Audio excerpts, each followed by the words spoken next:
We have a lot of important developments on crimes that we've been following. We just received here at NewsNation exclusive body cam video of Bryan Kohberger a month before the killings of 4 Idaho college students being pulled over by police for running a red light. Okay, this is not the video with the dad on the way home. NewsNation has just acquired this video, okay? And here it is.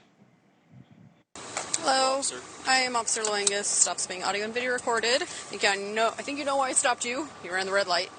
What actually happened was I was stuck in the middle of the intersection. Yeah, so I was behind you the whole time. Yeah. Yeah.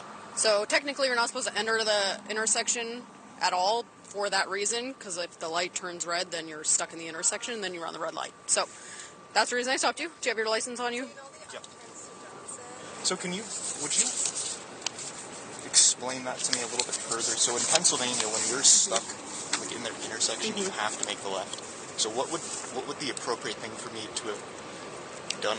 Just you're not supposed to block an intersection like that in Washington. So just by you blocking the intersection, that's technically a ticketable violation, and then you're running a red light, so it's another ticketable offense. So you're not supposed to proceed into the intersection until you can go, because a lot of people do what you just did, right? Is like you're sitting in the intersection waiting, and then turns, and then you're blocking. So yeah, there was a little bit of confusion with speeding because someone had stopped. I wasn't sure what they were doing, and then they put on their light to turn. So I thought that maybe they were letting me go through. Oh. Did you see that? No. Yeah, like right before I made the turn, there was someone who made a right. They didn't have their signal on, so I wasn't sure if they were just waiting. Yeah, so I would just advise just don't enter the intersection until you can go, so you don't get stuck. Let's see. But in that situation, the best thing to do then would be back up. All right, so the question is, this is about a month before the murders. It's obviously in Washington. What will this mean in terms of understanding this guy better? Let's bring in Jennifer Coffindaffer and Bryan Enton. It's good to have you both. Jennifer, let me start with you. What's your observation of the video?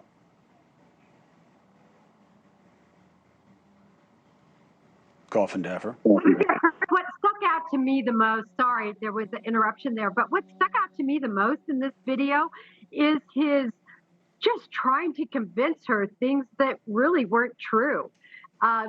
He goes through this whole discussion about somebody coming into the intersection and that they were going to stop, and that's the reason he did it. And then she says, well, no, I didn't see that. So it's kind of like him trying to buffalo her, well, in Pennsylvania, we do it this way.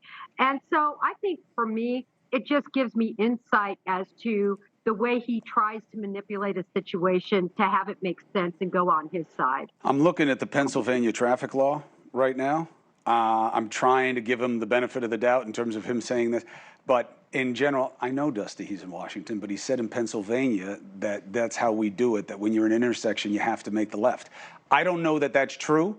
I know that in New York traffic law, you're not supposed to enter an intersection unless you can make the turn for exactly this reason, which is what the lawyer said in Washington. I'm not making an illegal point. I'm saying, did he just lie to a cop? And if he did so, he did it well. He was very smooth with it.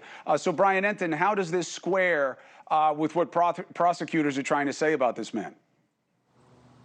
Listen, I think it's interesting. I can't really remember hearing his voice this way. I'm just fascinated by listening to him talk after covering him for so long, to hear him talk this way. As Jennifer said, I mean, he's very, very measured.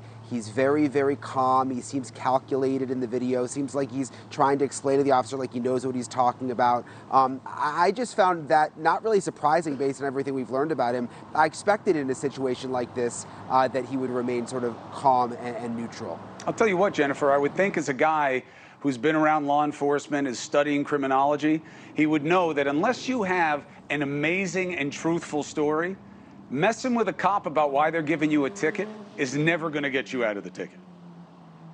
Well, I agree, Chris, but this isn't your average fellow. I mean, from what we know, he's pretty narcissistic, and narcissists believe they can talk their way out of anything.